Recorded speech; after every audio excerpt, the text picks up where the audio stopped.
어때? 여러분 좀 자신이 생겼나요? 이게 뭐든지 해결책이 없을 때 암담하고 공포스러운 거지. 해결책이 있다가 하면 그게 두려운 병은 아니거든요. 그러니까 여러분들이 아시다시피 지금 80% 정도는 그냥 뭐 가벼운 감기 정도 치르고 넘어가는 형태라고 하면 여러분들 너무 당황하시지 말고 좀 침착하게 대처해 주셨으면 하는 바람이고요. 그다음에 이제 제가 이게 TV를 보면서 이렇게 느끼는 게 뭐냐면 지금 이게 마스크를 쓰라고 강조를 많이 하는데 외출할 때 장갑 끼라 소리는 지금 별로 안 나오고 TV에서 이렇게 보면 대부분 활동하는 사람들이 의사들은 장갑을 꼈지만 일반인들은 장갑을 안 끼고 다니거든요. 근데 여러분들이 자신도 모르게 무의식 중에 행하는 게 눈, 코, 입을 수시로 이렇게 자주 만지는 게 본능이거든요. 여러분들이 외출하면 어디라도 그 손잡이를 잡으면 그 손잡이가 감염 원인입니다. 바이러스에 잔뜩 감염된 사람이 코나 눈을 닦고 그 손잡이에다가 그놈을 묻혀놓고 물론 만지고 바로 와서 씻으면 괜찮겠죠. 근데 외출해서 몇 시간 동안 있으면서 들어와서 한 번 하고 또 씻고 이걸 가능할까 한번 생각해 보세요. 그럼 불가능하겠죠. 근데 원래 이 코로나 그러니까 각종의 바이러스는 우리 몸속에서 동물의 몸속에서는 왕성한 활동을 하지만 햇빛에 쪼이면 아마 하필에 자외선 쪼이면 제가 보기에 1시간 안에 다 죽을 거라고 보고 있습니다. 대부분은. 습이 유지가 안 되면 살할 수가 없어요. 그러면 그 목장갑, 면장갑 얘기하는 거죠. 면장갑을 끼고 이거는 면장갑을 지금 여러분들이 구하기도 쉽고 또 빨고 삶아서 재사용하려고 하면 얼마나 사용할 수 있는 거고 그래서 마스크가 50이 감염을 막는다 그러면 장갑을 끼면 그 50% 정도의 효능이 저는 더 있다 이렇게 보고 있거든요. 그래서 여러분들이 좀 실장갑, 면장갑을 좀 두껍든 얇든 그놈을 끼고 이렇게 외출해서 각종 손잡이를 잡으면 내 바이러스를 남에다 주지도 않고 남의 바이러스를 내 몸에 들어오지도 않고 쉽게 이렇게 생각하면 돼요. 우리가 코는 숨을 쉬면서 공기가 들락날락하지만 장갑에는 남의 문에서 손잡이에서 바이러스 균이 묻었다 해도 그놈을 손으로 이렇게 잡았을 때 과연 실장갑을 통과해서 피부 안까지 따라 들어올 수 있느냐 여러분 생각 어때요? 그놈이 파고 들어가는 힘 거기까지 있을 것 같아요? 없습니다. 못 들어옵니다. 호흡을 할 적에는 우리가 공기를 빨아들이면서 그쪽으로 구멍으로 딸려 들어올 가능성은 있지만 면장갑을 끼고 거기에 면장갑에 붙어 있다고 해도 거기는 건조하기 때문에 그 한 2-3시간만 지나면은 묻어 있다고 해도 그냥 말라서 죽을 수밖에 없는 게 생리이치라는 거죠. 그러면 어때요? 여러분들이 외출할 때 꼭 마스크가 50이라고 생각하면 장갑도 50이라고 좀 생각을 해줬으면 이게 감염을 많이 퍼뜨리는 데 상당한 도움이 될 거다 하는 거 꼭 참고하시고요. 두 번째, 저는 해주고 싶은 얘기가 있어요. 요즘 이렇게 코로나 바이러스 전 세계에 이렇게 위험하고 기저질환 있는 사람들이 많이 사망을 하고 이럴 때 마스크 장사를 해서 폭리를 취한다고 하는 발상 자체, 이건 인간성 제로입니다. 여러분들 가족이고 형제라고 해도 그 사람 멀리 하세요.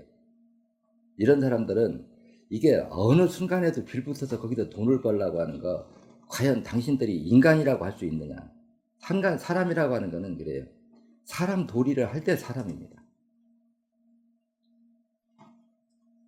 그래서 요즘 이렇게 언론 보고 하면 저는 그래요. 2,000원 이상 받으려고 하면 이럴 때 어때요? 평소에보다 10배, 20배 팔으면 많이 팔아서 돈 벌려고 하면 되는 거고 하는 거지. 그거를 풍기현상에 나게 갖다가 두었다가 가격을 오르게 해서 그렇게 해서 폭리를 취한다고 하는 거는 여러분들이 가깝게 하면 그 사람한테 피해 입을 사람이라는 거예요. 부모가 됐든 자식이 됐든 남이 됐든 동일하다는 거죠.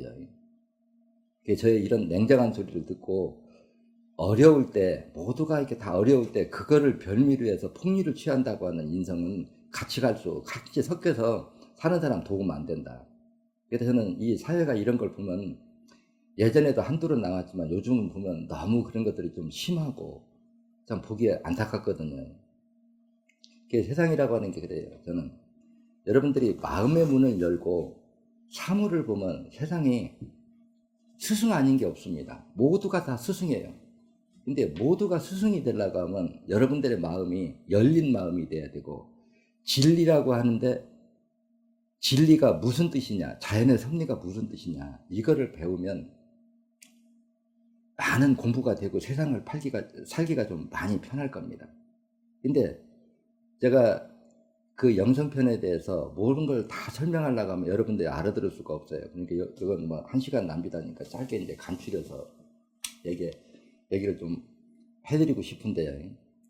이제 저를 처음 만나고 이게 모르는 사람들은 제 차림새가 좀 이러니까 뭐 이단 교주 종교가 아니냐. 그런데 저는 종교와 전혀 관련이 없는 사람이고요. 단지 산속에서 수행, 자연을 공부하는 사람일 뿐입니다. 근데 자연 공부를 한다 보고 이런 공부를 하다 보니까 제 주변에 어떻게 보면 종교인을 통해서 내 공부가 전 세계적으로 이렇게 많이 보급이 되고 이래서 보급하는데 상당한 이제 공의를 했지만 내 자체가 종교인은 아닙니다. 그래서 저는 이 종교 문제에 대해서도 어느 특정 종교를 뭐 지적하거나 이렇게 하고 싶진 않아요. 근데 요즘 이제 코로나나 이제 이런 것들이 하면 여러분들이 세상을 이렇게 바라보고 눈 위로 보면은 세상에 좀 어리석은 사람들이 너무 많아요.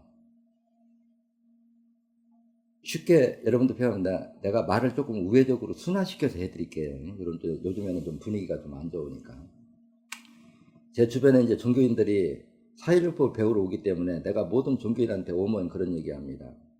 나는 특정 종교에 얽매이면 내 일을 못하기 때문에 나한테 와서는 어떤 종교도 강요하지 마라. 내 인체를 치료하는 질병만 치료해라. 배워가지고 가라. 그러면서 그 뒤에 덧붙여주는 말이 있어요. 나의 공부로는 육체적 질병을 치료하는 데 사용하고 마음의 병은 각자 가지고 있는 종교의 신념으로 마음의 병을 고쳤으면 좋겠다. 이 말이 상당히 의미 있는 말이거든요. 그래서 어떤 사람도 나한테 와서 모르는 사람이 가끔 갖다 자기 종교 강요하지 저한테 와서 종교를 강요하진 않아요. 저는 종교를 보는 눈은 어떠냐. 지구상에 있는 모든 종교는 자연의 섭리를 이치를 깨우치는 수행자일 뿐이다. 다만 차이가 있다면 좀 많이 깨우쳤느냐 적게 깨우쳤느냐 이 차이일 뿐이지 모든 사람이 공부한 거는 자연의 섭리법을 깨우치는 겁니다. 이걸 깨우면 지혜의 눈이 뜨겠죠. 지혜의 눈이 뜬다고 하는 것은 모든 생명이 물질이 마음이 이런 변화들이 어떻게 일어나고 과연 우리가 혼의 세계가 뭐고 육의 세계가 뭐고 이런 것들에 대해서 상당히 우리가 마음에 신념이 갈 정도로 이렇게 확실한 믿음을 가질 수가 있거든요. 근데 이게 사람은 아닙니다. 예를 들어서 특정 종교의 힘이 질병을 치료할 수 있고 예방할 수 있고 병이 낫는다. 그래 내가 가끔 그런 얘기 자주 해요. 기도해서 병이 낫고 기도해서 안 들게 된다고 하면은 그건 사기꾼이다. 이 자연은 철저하게 원인 결과법입니다. 무엇을 남한테 존경을 받고 싶으면 존경받을 수 있는 원인 행동을 해야 존경을 받는 것이고 돈을 벌고 싶으면 돈을 벌 수 있는 원인 행동을 해야 되는 거고 건강하고 싶으면 건강할 수 있는 건강을 지킬 수 있는 원인 행동을 할 때 건강 유지가 되는 거고 질병이 치료가 되는 것이 자연의 섭리법이지 기도한다고 병이 낫고 무엇을 믿는다고 병이 낫고 예방한다고 한다는 거는 요번에 증명해 줬죠. 그 많은 사람들이 기도 가지고는 안 된다고 하는 거는 여러분들이 눈으로 확인됐을 거예요. 근데 그거를 보고도 못 믿을 거예요. 그래서 요번에 이런 병들이 이렇게 많이 특정 집단에서 이렇게 많이 발병하고 유행이 되는 거는 일반인들은 얘기를 못 해요. 왜냐? 자기 표 떨어질까 봐. 근데 나 같은 사람은 종교가 아니니까 하나만 힌트를 주면 그래요. 기도로서 믿음으로서 병을 물리칠 수 있다고 하는 자신감 때문에 이런 병이 더 그렇게 집단적으로 많이 발생했다. 저는 그것이 상당한 공헌을 했다 이렇게 보고 있거든요. 그래서 지금이라도 어떤 기도로서 무엇이 이루어지는 게 아니라 기도고 종교고 하는 건 수행이고 참선입니다. 어느 분이 와서 저한테 그런 권유를 해요. 어떤 종교에 대해서 이렇게 하고 싶은데 나서 좀 같이 했으면 좋겠다. 그래서 내가 한마디로 그런 얘기를 해줬어요. 나한테 필요한 사람은 수행, 공부를 깨우칠 사람이 필요하고 깨우친 사람이 남을 가르칠 사람이 필요한 거지 어느 종교에 대해서 믿음을 갖고 이거는 기동안에 있던 우리가 앞서 있던 모든 사람은 자연에 원래 있던 자연의 생리 이치법을 좀 많이 깨우쳤느냐 적게 깨우쳤느냐 이 차이점 뿐이지 종교나 믿음, 기도로 해서 안 이루어진다고 하면 제가 쉬운 표현 해볼게요. 아무 노력도 안 하고 기도해서 부자 된다고 하면은 세상에 일할 사람 아무도 없어요. 기도해서 병 낫는다고 하면 아플 사람 하나도 없고, 기도해서 대학 간다고 하면 뭐 하려고 공부를 해요. 단지 우리가 기도를 하고 하는 거는 자기 마음이, 우리 몸쪽, 한 몸쪽에는 세 가지 영성이 존재하는데, 그 마음 중심을 자기 스스로 붙들지 않으면 끊임없이 망상에 빠질 수가 있거든요. 이거는 제 책 3권의 그 영성편에서 상당히 제가 기술을 해놨어요. 제 기억에 한 25, 6년 전에 쓴 걸로 기억을 하는데, 3권을. 그래서 여러분들이 기회가 닿는다고 하면은 제 공부 중에서 3권의 영성편을 한번 읽어보시면 세상 사는데 많은 도움이 될 겁니다. 그리고 이런 때는 그렇잖아요. 제가 웃으면서 이럴 때 이렇게 모임하면 그래요. 그거 장사하려고 하는 거지. 실제 하느님이 있고 모든 종교의 신들이 있다고 그러면 이럴 때 피해져서 병을 피하는 게 정상이지, 이럴 때도 모이라고 하면 그거 돈 때문에 모이라고 하는 거지 다른 의도 있겠느냐. 이런 얘기 저밖에 할 수 없겠죠. 제가 종교인이 아니니까 이런 얘기합니다. 그래서 실제 수행자라고 하고 여러분들이 종교인이라고 한다고 하면은 앞에 서는 사람이 여러분들한테 설명을 할 때 자연의 이치지, 복 받을 때 하는 사람이 복 받고, 남한테 대접받을 행동하는 사람이 대접받는 거고, 미운 짓 하면 미운 털 베기는 거고, 사랑스러운 행동하면은 사랑받는 것이 자연의 이치법이지, 이거를 어길 수 있는 사람, 인위적으로 바꿀 수 있는 사람 아무도 없습니다. 한번 생각해 보십시오. 여러분들의 친부모, 형제, 자식이라고 해도 미운 행동하면 밉죠? 이거 법으로, 기도로 바뀔까요? 미운 행동하면 미운 거예요. 그게 자연의 섭리법이에요. 남한테 사랑을 받고 존경받으려고 하면은 존경받을 수 있는 원인 행동 해야 존경받는 게 당연한 거지, 기도한다고 믿는다고 존경받고 사랑받는 거 아니라는 거죠. 경제적 물질. 제가 이 사회를 보면은, 제가 이렇게 자연을 보고, 저도 어떻게 보면 사업하다가 쫄딱 부도 맞고 나가서 산속에서 도피 생활 하다가 이제 이런 공부하게 됐고, 제가 산 공부 이렇게 오랫동안 하다가 사회에 나와서 맨 처음에 한 말이 뭔 줄 알아요? 제가 산속에는 빈만 잔뜩 지고 와서 텐트 속에 살았고, 남의 빈집에 움막에서 살았습니다. 문짝도 다 떨어져 나가고 없는데, 방바닥에 염소똥이 이만큼 쌓여있는 데다가 나무 벼다가 풀 벼다가 말려가지고 바닥에다 깔고 비닐이 덮어 씌우고, 거기다 창문도 방문도 없는 데서 자고 나니까 버러지들이 온몸을 물어서 성한 데가 하나 없게, 이제 그렇게 살면서 저는 공부에다 소리 안 하잖아요. 고민하다가 생각했고, 생각하다가 명상하고, 자연을 들여다보고, 이런 과정을 다 거치고, 제가 제 자신을 내가 왜 빨리 이렇게 망해서, 일찌감치 망해서 이렇게 산속에 들어와서 이렇게 혼자 나고자가 돼서 이렇게 살까 하고 원인을 찾아봤더니, 내 죽을 짓 내가 하고 내가 죽은 거지 남이 나를 죽인 게 아니더라는 거예요. 그래서 이거를 요즘 정리하면은, 지금은 모든 물질이 어떻게 흐르는 줄 알기 때문에 내가 마음만 먹으면 얼마든지 돈도 벌 수 있고 하고 싶은 일 다 할 수 있는데, 돈을 벌어봐야, 나는 내가 처음에 산속에 들어갈 때 평생 죽을 때까지 사회생활 안 하려고 했어요. 그래서 운전면허도 안 나와서 취소되고 아주 산속에서 돈 벌 줄 알고 5년 동안 아주 연락도 끊고, 5년인가 6년인가 그때 내가 가족한테 연락한 기억이 있는데요. 그러니까 어때요? 완전히 무일푼이죠. 빚만 덮여 써 있고요. 그런 사람들이, 그런데 아무것도 없는 사람이 지금 이렇게 살거든요. 그래서 저의 기준으로 보면은 돈이 없어서 뭐를 못한다, 못 배워서 뭐를 못한다, 이거 이해 못합니다. 흐름의 이치를 알고 나니까 물질이 어떻게 움직이는지, 마음이 어떻게 움직이는지, 마음이 어떻게 만들어지는지, 교류하는지 어느 정도 알겠더라고. 이걸 다 파악하니까 결국은 내 죽을지 내가 하고 내가 죽었지 남이 나를 죽이지 않았더라는 얘기예요. 그래서 우리가 경제적으로 어렵고 힘들게 살면은 그게 남의 탓이라고 돌리면 해결책이 없습니다. 그게 원인이 자신이라고 생각할 때 자신을 바꾸고 내가 상대는 바꿀 수가 없다는 거예요. 그래서 그냥 쉽게 생각해서, 여러분들이 자식이 어려서 클 적에 되게 이뻤는데 커나가서 미운 짓만 하니까 미워 죽겠어요. 그 미운 행동을 계속 하는데 그 이쁘게 바라볼 수 있습니까? 남이면 더 그렇게 할 수 없겠죠. 그러면 그 미운 자식이 사랑받고 데려가면 지 하는 행동을 바꿔야 되거든요. 하는 행동을 바꾸려고 하면 사물을 보는 눈을 바꿔야 돼요. 그래서 이 사회에 이렇게 보면은, 제가 이렇게 사회를 보는 거는 원인결과법이라고 하는 건 권리와 의무는 동일한 거거든요.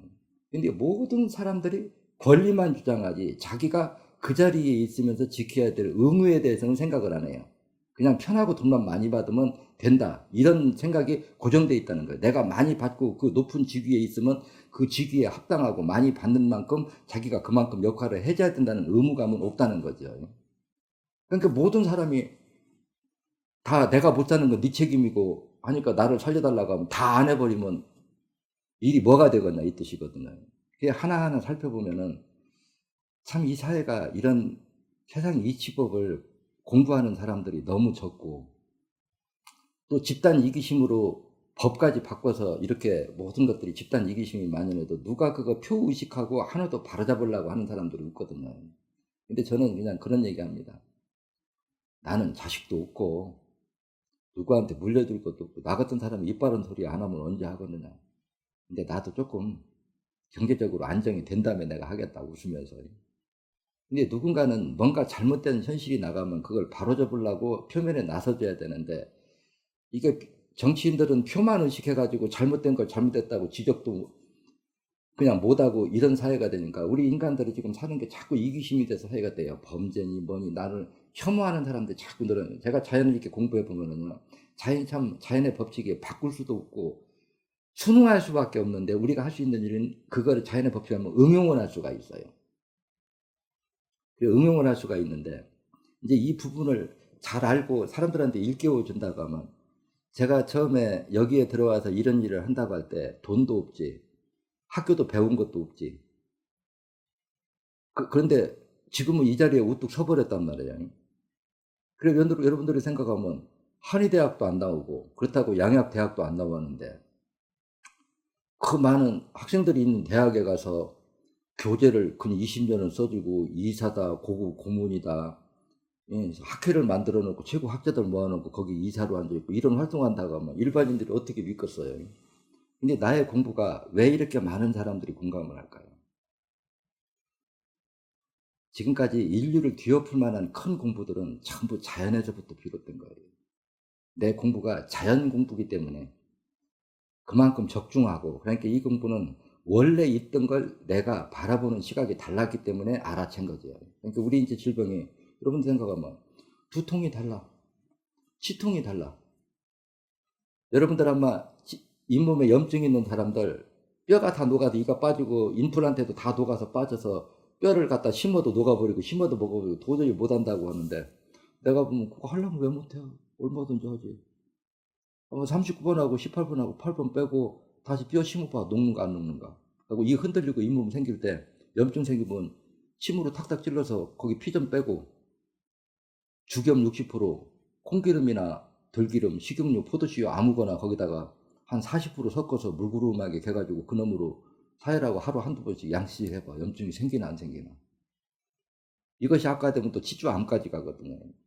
그래서 약이 아니면서도 우리 인체의 건강을 돌볼 수가 있고 제가 배우지 못해도 대학 강단에 쓰고 대학 교수들한테 큰 소리 치면서 내 공부를 가르치고 병원 원장들한테 이런 공부를 가르치고 모두 고마워하고 이렇게 코로나 이런 게 해도 그 강의에서 보내주면 그걸 하고 많은 사람들이 하고 감사하다고 저는 그런 보람으로 살아요. 근데 이런 것들이 뭔가요? 자연의 진리, 생리 이치법을 공부했기 때문에 가능한 거거든요. 학문이라고 하는 것도 공부를 위한 공부라고 하는 게 저는 현대과학이 꼭 필요합니다. 왜냐? 어떻게 숫자로 나열해서 누군가 알게는 해야 되지만 그게 전부가 돼서는 안 된다는 거예요.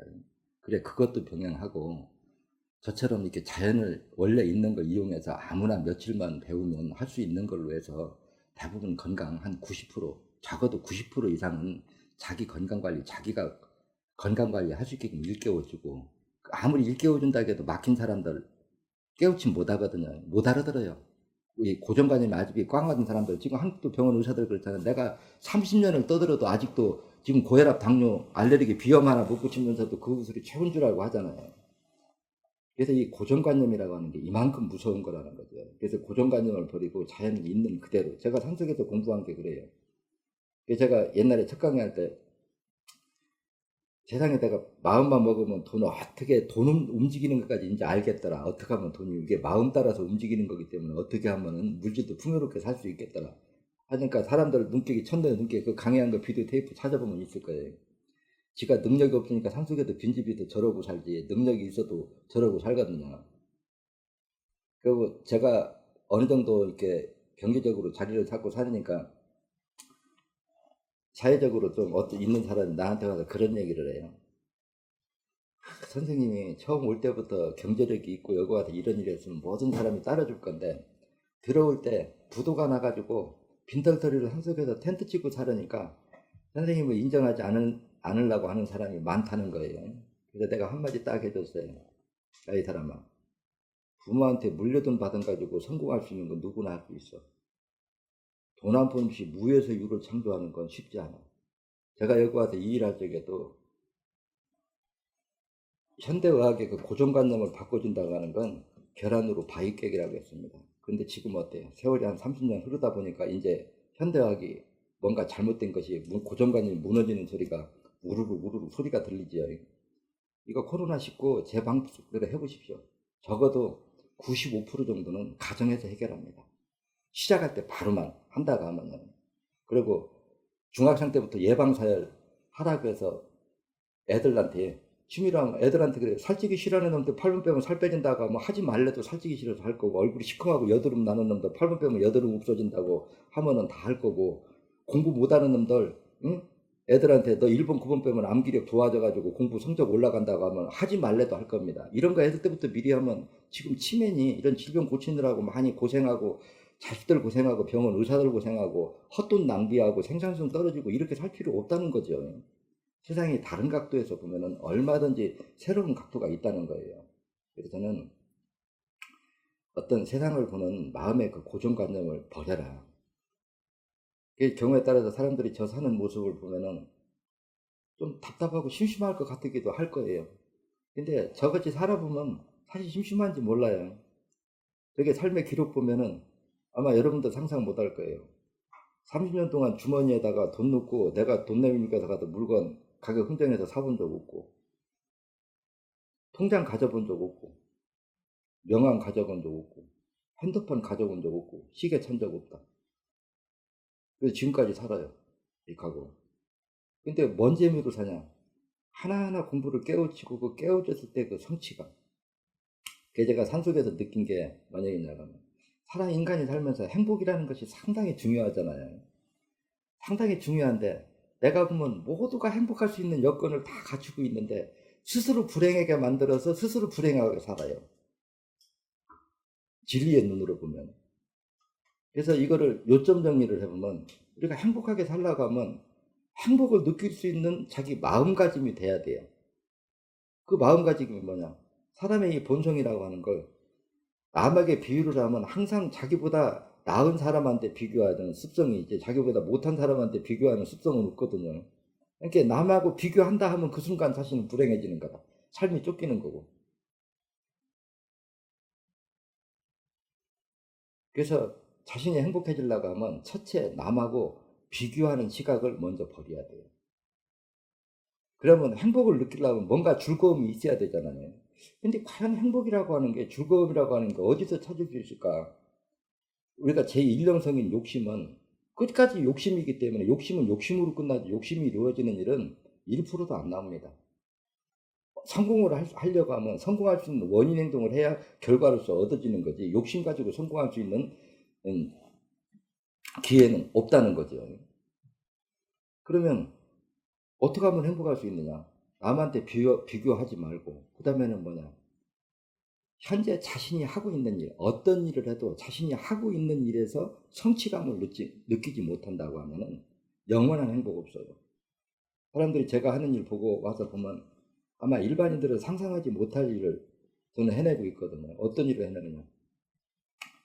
제가 제 손으로 여기다가 작업로 임도 전부 낸가 하면 길이를 재면 16km를 내 손으로 다 냈고 토목공사를 거의 90%내 손으로 다 한다고 하면 여러분들 믿어져요. 가끔은 저도 그런 생각해요. 내가 이게 뭔 지랄이여. 이런 생각해요. 하다 때로는 힘들지요. 근데 그게 하루 할 적에는 일이 얼마 되지 않아도 이거를 꾸준하게 틈만 나면 계속 이게 반복적으로 하다 보면 오늘 이만큼 했구나. 나무를 심었는데 잘 살았구나. 꽃이 폈구나. 열매를 냈구나. 그 하나하나 내가 매 순간 아무리 사소한 일이라도 내가 한 일에 그거 성취했을 때 거기서 즐거움을 느끼지 못한다고 하면은 영원한 즐거움은 없습니다. 쉽게 얘기해서 내일은 영원히 돌아오잖아요. 내가 이걸 다 해놓고 여기까지는 돼야 내가 행복을 느끼겠다. 그거는 영원히 돌아오지 않는다는 거죠. 그러면 요즘 사람들이 남하고 자꾸 비교를 하다 보니까 말로는 그러잖아요. 남을 사랑해라, 욕심을 버려라 이런 얘기들을 자주 해요. 근데 욕심 버리라고 해서 여러분들 욕심 버려질까요? 진리를 깨우치지 못하면 욕심 버릴 수가 없습니다. 그럼 진리라고 하는 게 뭐냐? 물질 흐름의 이치거든요. 물질 흐름의 이치라고 하는 건 여러분들의 마음이 평화롭고 자비로워지려고 하면은 자연의 이치법을 깨우쳐야 자비롭고 자유로워질 수가 있다는 거예요. 그게 뭐냐? 한번 생각해 보십시오. 남이 잘 되지 않고 내가 잘 될 수 있는 방법이 있을까요? 한번 떠올려 보세요. 여러분들이 어떤 물건을 만들건 어떤 물건을 팔든지 간에 그걸 사용하는 사람은 상대입니다.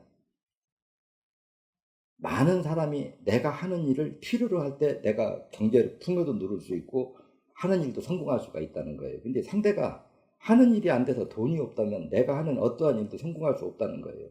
이 간단한 이치 하나만 깨우쳐도 남 잘 되는 것이 배 아프고 부러운 마음이 없을 거예요.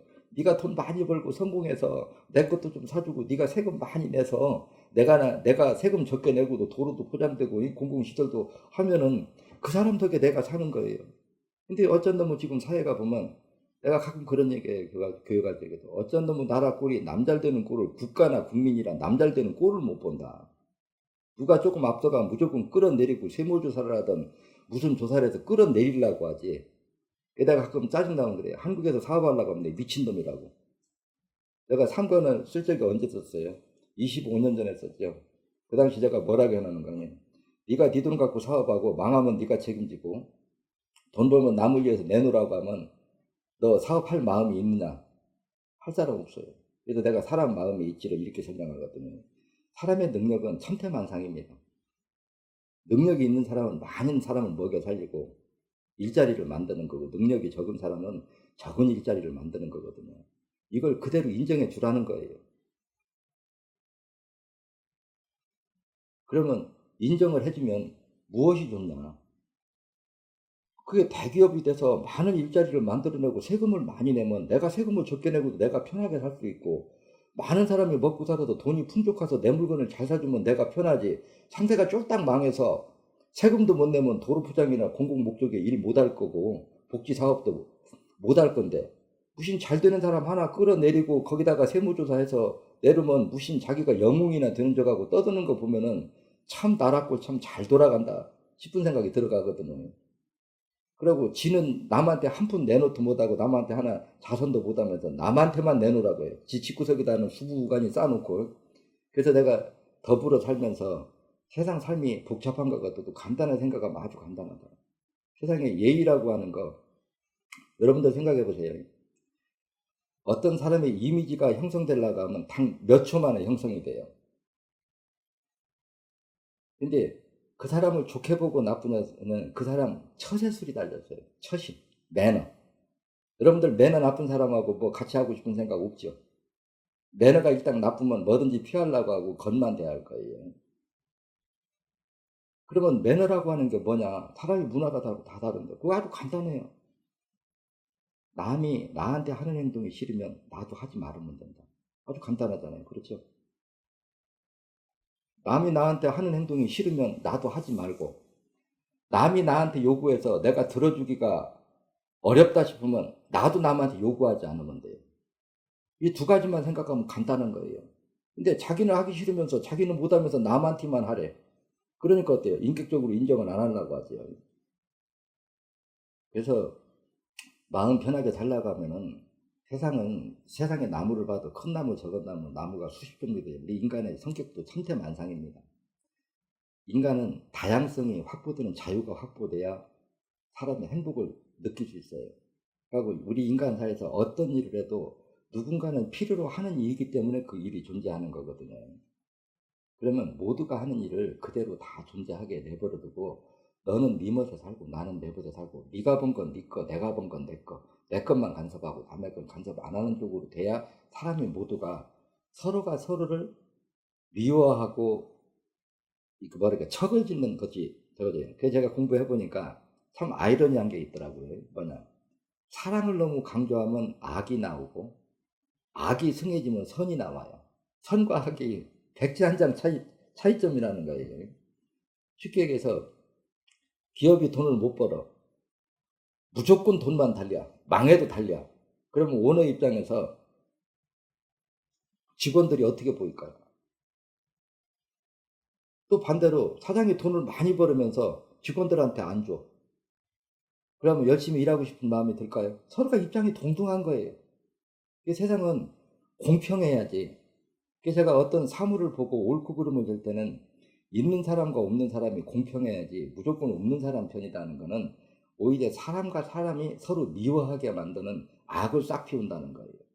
그래서 사랑은 자발적이어야 된다. 그래서 제가 돈이라고 하는 거는 노동의 대가를 숫자로 환산하는 거다. 그게 돈 속에는 그 돈을 벌 때 마음이 배어 있다. 그래서 돈이라고 하는 거는 주는 사람이 아깝지 않다는 마음이 들어가야 그게 진정한 돈이지 뺏기는 듯 주는 돈은 그게 돈으로서 가치를 이미 상실한 것이 바로 돈의 원리다. 이렇게 얘기를 해주거든요. 그래서 사람이 매너가 나빠서 남한테 미움을 받으면서 자기가 성공할 수 있는 길은 없습니다. 그래서 남한테 존경받고 대접받고 싶으면 대접받을 수 있는 원인 행동을 하고 결과를 받아야 돼요. 남한테 존경은 받고 싶으면서 코로나 사스로 이렇게 유행병이 감염돼서 사람이 죽니 산니 줄을 서고 있는데 그거 가지고 폭리 취하겠다고 집에다 싸놓고 버티고 있어서 가격 올려가고 턱없이 5배, 10배씩 올려받는 사람이 과연 인간성으로서 가치할 만한 가치가 있느냐 따지면 그런 사람들 부모한테도 자식한테도 사람들이 못합니다. 나이 들어서요. 일찌감치 인적 관계 끊는 게 나아요. 그래서 돈을 벌어도 당당하게 벌고 그래서 제가 사업을 할 때 성공하는 비결은 그러잖아요. 내가 어떤 일을 하면 내가 하는 일이 남한테 먼저 피해를 줄 건가 이익을 줄 건가 이걸 먼저 생각해봐요. 남한테 피해를 주면서 돈을 번다고 하는 그건 길게 갈 수가 없죠. 그러면 피해가 아니라고 하면은 조선도 내가 하는 일이 남한테 도움이 돼야 그게 성공을 하지 남한테 피해를 주면서 끝까지 성공할 수는 없거든요. 그러면 그게 이제 성공을 했다고 하면 그 일을 함으로써 나한테는 얼마나 이득이 되고 상대한테는 얼마나 이득이 되는지 한번 객관적인 시각에서 한번 판단을 해봐라. 그래서 나의 이득과 상대의 이득이 제3자의 눈으로 봐서 공평한다고 하면 그 일은 마음 먹는 순간 이미 반절 이상 이루어진 거나 마찬가지다. 근데 상대가 손해를 보든 말든 옳고 그름의 정의에 맞든 맞지 않든 나 돈만 벌으면 그만이라고 하는 사람이 그런 매너, 그런 인성 가지고 인성을 누가 좋아하고 가깝게 할 수가 있겠어요. 돈도 사람이 갖다 주고 정도 사람이 주는 겁니다.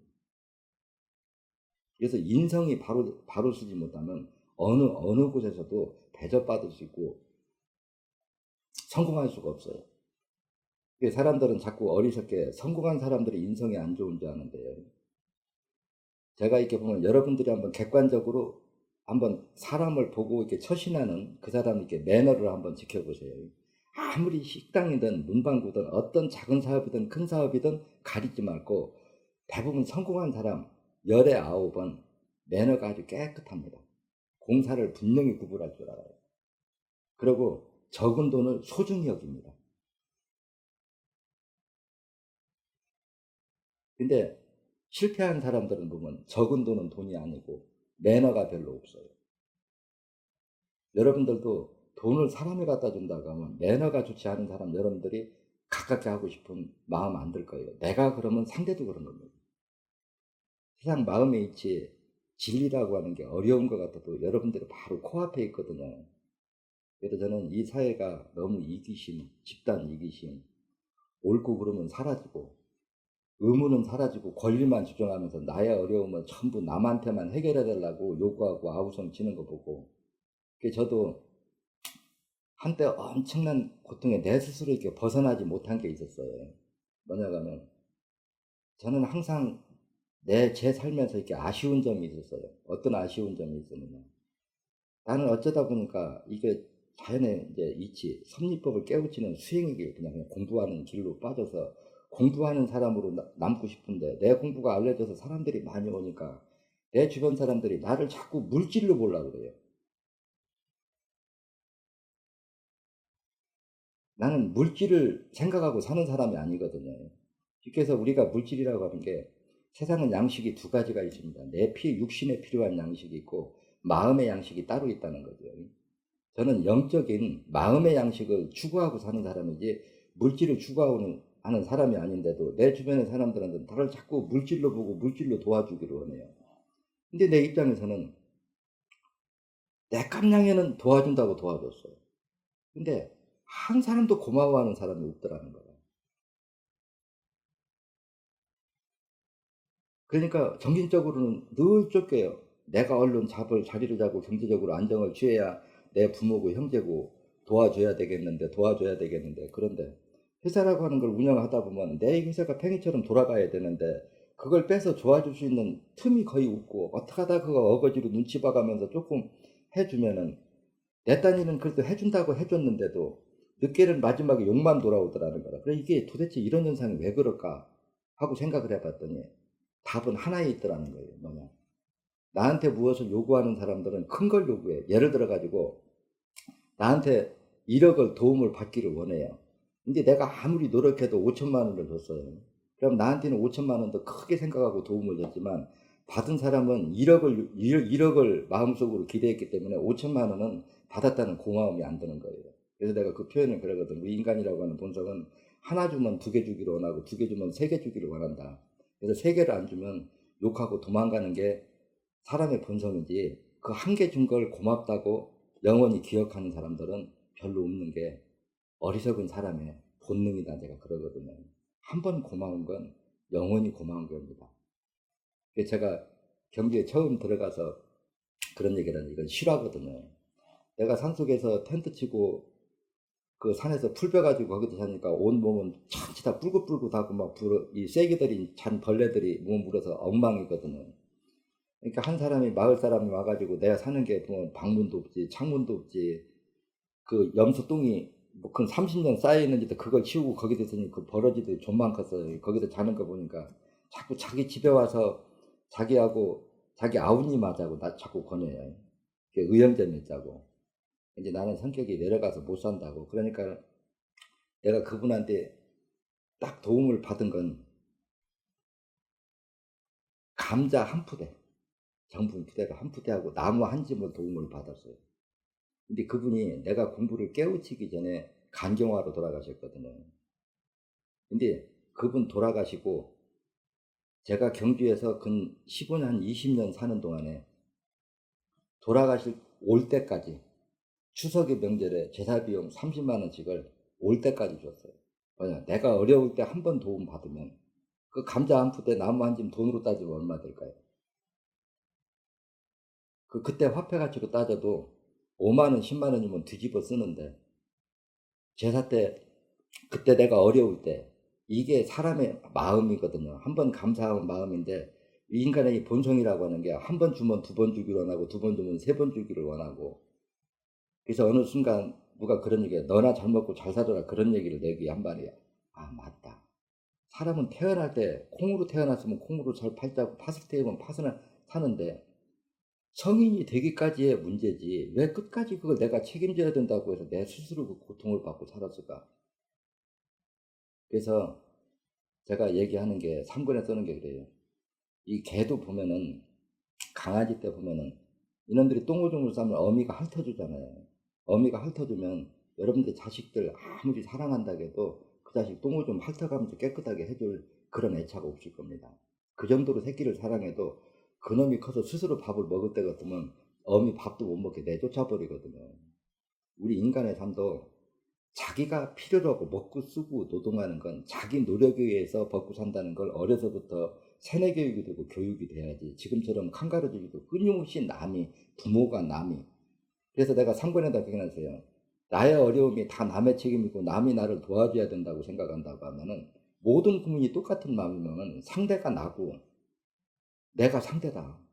내가 국가고 상대가 국가고 그럼 모두가 힘든 일 안 하고 편하게만 살고 대접만 받고 산다고 하면은 이 사회가 어떻게 돌아가겠냐. 그럼 이런 사회에서 최대한 사람이 사람답게 살려면 내가 먹고 쓰고 소모시키는 노동력은 최소한도 내 몸으로 해야 남한테 피해를 입히지 않고 내 노력 가지고 내가 사는 게 아니냐. 그래서 저는 노동은 신성한 거다.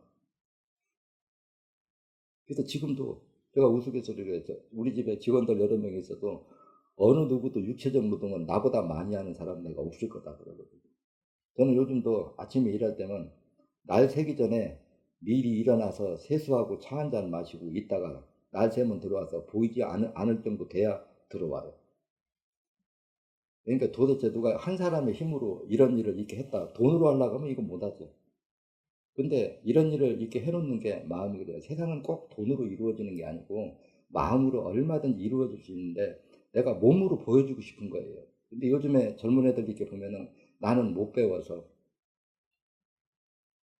돈이 없어서 아무것도 못해. 내가 어려워. 왜 어렵습니까? 자기 마음이 잘못인 거죠. 그래서 남한테 대접을 받으려고 하면 첫째 매너가 좋다고 하면 매너라는 건 뭐예요? 상대가 싫어하는 행동을 하지 말아야 돼요. 내가 상대한테 싫어하는 행동을 하면서 그 사람한테 인격적으로 대접을 받고 싶고 존경을 받고 싶다고 하는 자체가 욕심인 거고 욕심으로 끝나는 일이지 이루어질 수는 없다는 거죠. 그래서 그 욕심대로 안 된다고 재수 없고 인생에 하는 일이 꼬인다고 해봐야 인생이 풀어지냐 그 얘기란 말이에요. 그래서 가장 아름다운 사람은 어떤 사람이냐. 자기 현재 하고 있는 일을 가장 열심히 하는 사람이 가장 아름다운 사람이에요. 제가 우리 회사 직원들한테도 가끔 사적인 얘기하면 그런 얘기합니다. 머리 좋은 놈은 돈만 있으면 얼마든지 구한다. 하지만 진실한 놈은 돈 갖고 못 구한다. 어떤 사람도 소중하던지는 내가 묻거든요. 그래서 아무리 못 배우고 돈이 없고 힘들어도 진실하고 성실함만 있으면 밥 먹고 사는데 지장 없습니다. 제가 보면 그래요. 요즘 먹고 사는 거 남하고 비교해서 남 가진 걸 내가 못 가졌다고 자꾸 불행하는 거지. 옛날에 임금보다 지금 여러분들이 더 잘 먹고 잘 살지 않나요? 제가 어렸을 적에 한번 이런 얘기하면 고리따분하고 나 같은 사람이 원래 그러니까요. 저는 제가 어렸을 적에 내가 자동차를 사가지고 내가 운전한다. 저는 어려서 멀미를 해가지고 차 운전 못하지. 내가 자가용을 미국에서는 뭐 식구마다 자동차 한 대리 다 있다. 근데 그게 현실에서 우리나라에서 이루어질 거 생각 못했어요. 근데 경제적으로는 우리가 이렇게 빨리 성장한 건 그만큼 열심히 노력했기 때문에 그렇거든요. 제가 옛날에 직장 생활할 때 어느 정도로 일했느냐. 이틀간 새벽 2시까지 일하고 하루 밤 10시까지 일하면 그날이 쉬는 날이었거든요. 한 달에 2번이 노는 날이고. 근데 그거를 회사가 착취한다고 생각 안 했어요. 내가 기술이 없고 초보자니까 오래 다닌 사람만큼 내가 돈을 받으려고 하면 그 사람보다 더 열심히 해야 내가 그만한 대접을 받고 그만큼 보상을 받는 거지. 똑같이 해서 그 보상을 받을 수 있냐 그 얘기란 말이에요. 물론 이제 나 같은 사람은 어려서부터 힘든 일을 하고 그래서 어렸을 때 힘들게 사온 게 과연 부모가 없어서 내가 힘들게 사는 게 과연 고통이고 손해만 됐느냐 하고 저는 따져보면은 나는 인생은 본전이다 제가 상권이다 그래 놨거든요. 이게 무슨 소리냐고 하면은 만약에 내가 어려서 부모가 경제력이 풍부했고 나를 많이 가르쳐서 경제적으로 내가 많은 걸 가졌다고 하면은 지금의 인내심, 참을성이 형성되지 않았을 겁니다. 너무 힘들게 살았기 때문에 인내심이 있고 여러분들 한번 생각해 보세요. 제가 이 일 한다고 검경에 고발을 16번을 당하고 4년 동안 검경에 60번을 불려다니고 세무조사 3번을 당해가지고 세금을 17억을 물었다고 그러면 이거 버티고 할 마음이 있겠어요? 안 합니다. 못해요. 인내력 없이는요. 그런데도 저는 제가 하고 있는 일, 인류에서 누군가는 이 일을 꼭 해줘서 기존의 이 잘못된 고정관념, 의술이 우리 인체를 진단하고 치료하는 이 잘못된 거를 최소한도 바로주어주는 건 내가 없어도 이 공부를 할 수 있는 틀은 만들어주는 일은 내가 해야 되겠다. 이런 마음 가지고 그 마음을 시작부터 지금까지 한 번도 변해본 적이 없고 지금은 그 뜻을 적어도 95%는 이제 이뤘다 생각하고 제가 웃으면서 내가 여기 금산에 와서 최소한도 늦어도 한 10년이면은 내가 집 짓고 이제 내가 좋아하는 일 하러 올라갈 거다 했는데 지금 15년 됐습니다. 근데 제가 올라갈 집을 15년 만에 이제 짓고 있거든요. 그래서 이제 사회요법에 우리 육체적 질병을 치료하는 거는 여러분들이 공부하고 싶으면 유튜브도 좀 많이 보고 녹화 테이프도 보고 책도 보고 이렇게 보셔서 하고, 그런 공부를 도저히 이해 못하는 부분이 있으면 그 부분을 와서 질문하면 답변해주고, 이제 앞으로는 이 부분에서 육체적 질병 치료하는 거는 좀 많이 손을 내려놓고 이제 마음의 병을 좀 치료하는, 그러니까 저는 종교가 아니고 그냥 자연의 섭리법을 깨우치는 공부하는 그냥 수행자일 뿐이고, 그래서 어느 종교도 저한테 스스럼 없이 들어오려고 하면 내가 특정 종교에 치우치지 않아야 된다는 거. 그리고 저는 강의할 때 중간중간 얘기하거든요. 나는 내가 죽을 때까지 관여를 안 할 일이 두 가지 있는데, 그게 정치와 종교는 관여하지 않는다. 그래도 실제 관여 안 해요. 긴 시간 얘기 듣느라고 여러분들 수고 많이 했습니다. 이 어려운 시기에 여러분들 건강 잘 관리하시고, 저한테 오늘 들은 내용도 임시방편으로 여러분들 건강 지키는데 많은 도움이 됐으면 감사하게 생각합니다. 그리고 여기 저 질문이 하나 들어왔네요. 코로나 때문에 물을 많이 먹으라고 하는데 바이러스 효과에 맞는지 물어보고 싶습니다. 이거 도움 됩니다. 이렇게 물을 이렇게 많이 드시면은 이뇨작용이 활성화가 되거든요. 이게 무슨 말이냐고 하면은, 우리 인체의 모든 생명체는, 살아있는 생명체는 먹고 싸고 숨쉬고가 기본이에요. 그러면 음식을 소화시키고 나면 제가 이렇게 설명하죠. 우리 세포는 자기가 필요한 영양분을 먹으면은 대변도 보고, 사람도 대변도 보고 소변을 보듯이 우리 세포도 대변도 보고 소변을 본다. 대변에 하는 게 우리가 혈액에 섞이는 거고, 소변에 해당하는 게 이제 쓰레기인데, 그 쓰레기 통로가 있는데 이 쓰레기를 갖다가 우리 몸 바깥으로 빼줄 때 효과적으로 빠져나가게 하는 게 바로 수분이 그 역할을 많이 하거든요. 그리고 이제 이럴 때는 면역 기능을 강화시키려고 하면 혈액 속의 산소 밀도를 높여주는 거, 그러니까 강산을 해독해주는 거, 또 많은 육체적인 피로를 많이 하게 해도 산소가 부족해지겠죠. 그리고 이거는 이제 우리 몸을 바꿔서 하는 일이고, 또 다른 방법으로는 이럴 때는 염분 농도를 조금 높여주는 게 좋아요. 사해를 할 적에는 죽염수를 타서 마시는 걸 원칙으로 하고, 사해를 안 하고 우리가 질병을 예방하는 쪽으로 할 적에는 그냥 죽염을 알을 혀에다 녹여가지고 그냥 늘 이렇게 뭐 가끔씩 이렇게 녹여서 목 안에 이렇게 염분 농도를 이렇게 높여준다고 하면 그래도 일정 부분은 도움이 좀 될 거라고 생각합니다.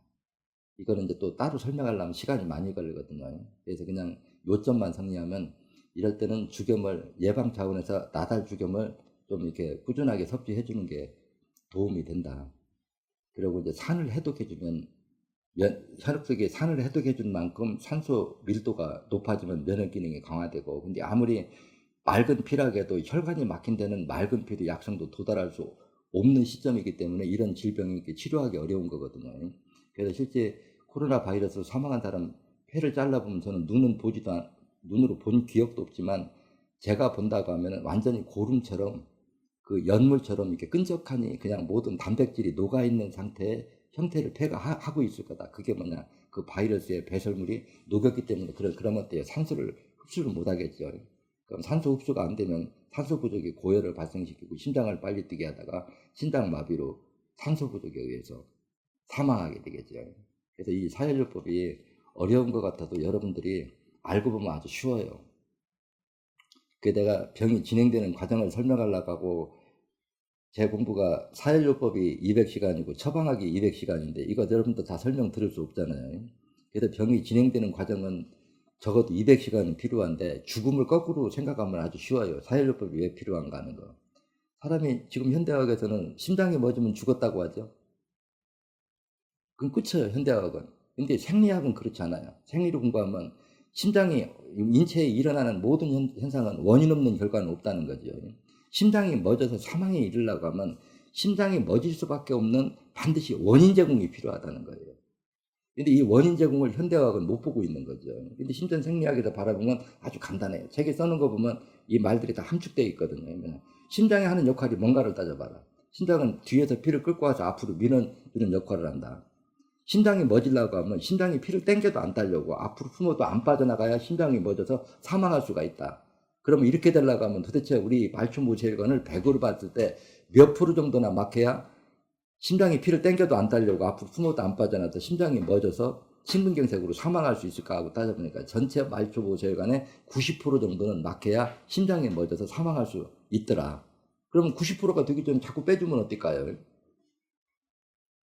그래서 그것이 5번, 30번에 막혀 있으면 죽을 때 상당히 고통스럽고 숨쉬기가 그게 곤란한 거고, 8번에 막히면 다른 사람보다 월등하게 많은 어혈이 생기고, 그럼 이런 것들을 알면은 우리가 한꺼번에 이거를 많이 모았다, 몇십, 50년, 60년, 70년 모았다가 빼려고 하니까 어혈의 양이 많아서 여러분들이 힘든 거지, 한 10살 때 한 번 빼주고, 한 20대, 10년에 한 번씩만 빼준다고 하면 어혈의 양이 그렇게 많을 것도 그렇게 많지가 않아요. 또 빼기도 쉽고, 왜 어혈이 그렇게 딱딱하게 굳지 않기 때문에. 그래서 이 공부가 그게 뭐 어혈을 어떻게 녹이는가, 피부족을 어떻게 하면 안 오게 하는가 하는 거는 여러분들이 유튜브 동영상이나 이런 거를 통해서 좀 공부하는 시간을 갖고, 이 시간에는 이렇게 응급사열적으로요. 그럼 응급사열 할 거 많죠?